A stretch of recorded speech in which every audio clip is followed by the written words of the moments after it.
సోమలింగమూర్తి పెద్ద రౌడీ కదా. నిన్ను పొడిచారని ఊరంతా కంగారు పడుతోంది. నీ బంధువులందరూ ఇక్కడికొచ్చేశారు. ఈ పేరు మర్యాద నీకెలా వచ్చాయి? మా నాన్నను వెన్నుపొడి పొడిచేగా నువ్వు ఈ స్థాయికి వచ్చావు.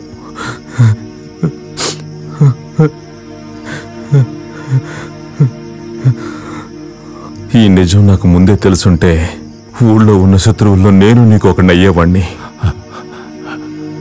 కానీ నేను శత్రువుని అయ్యుంటే నిన్ను ముక్కలు ముక్కలుగా నరికేసుండేవాణ్ణి. ఇవన్నీ తెలిసినందువల్లేగా నన్ను నీ తొత్తులా ఉంచుకున్నావు.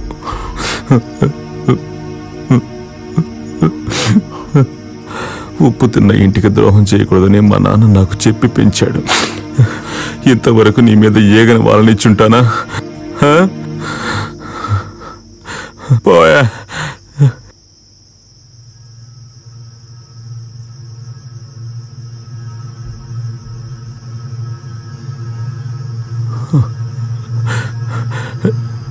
నీకోసమే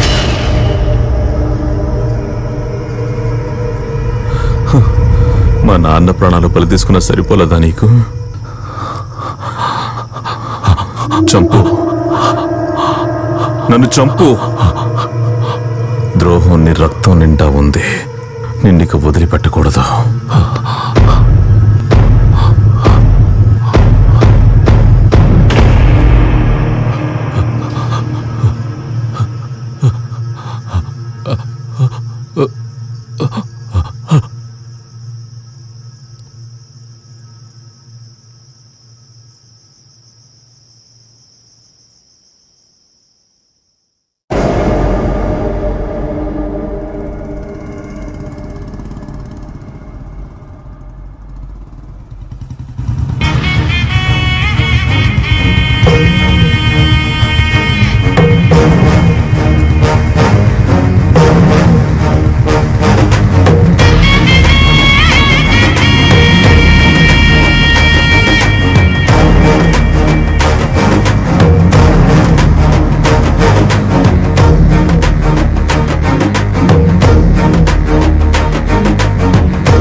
ఎలా ఉంది నా ట్రైనింగ్? వాడు నా స్టూడెంట్ రా. నన్ను చూస్తేనే బా. ఇది ఒక ప్రాక్టీస్.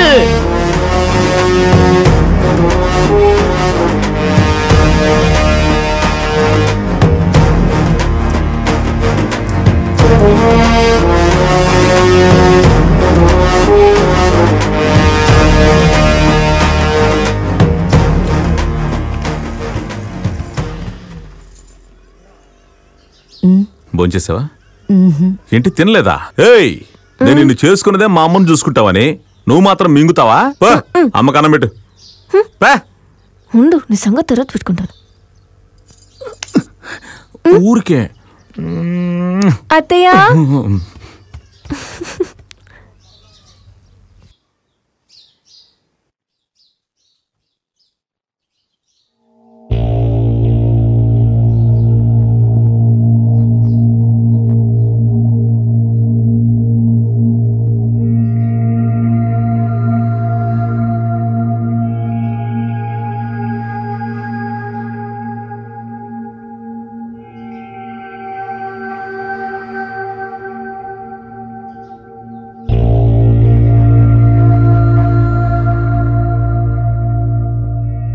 నిన్నెందుకు చంపట్లేదో తెలుసా?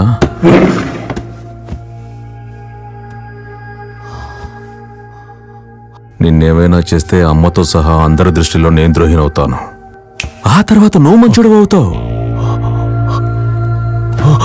పడుకో పడుకో పడుకో పడుకో. విశ్వాసంగా ఉంటే బానిస, నిలదీస్తే ద్రోహ. నేను బానిసని కాను, ద్రోహిని కాను. నేనున్నంత వరకు నిన్ను ఎవరు ఏమీ చేయరు. అలాగని ఈ ఊళ్ళో వాళ్ళు నమ్ముతున్నారు. నువ్వెప్పుడు చావాలో నేనే నిర్ణయించి చెప్తాను.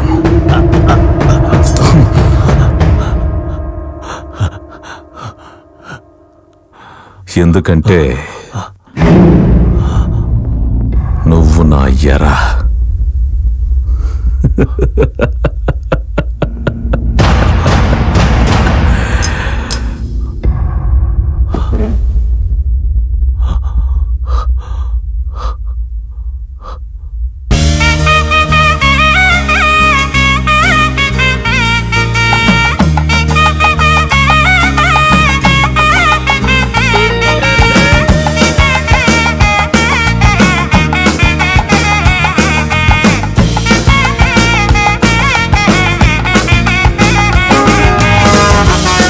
తలారి తలుచుకునుంటే సోమయ్యని ఆ రోజే చంపేసి ఉండొచ్చు. తలారి సోమయ్యకు విధించిన శిక్ష మరణం కాదు, మరణ భయం, శాశ్వత మరణ భయం.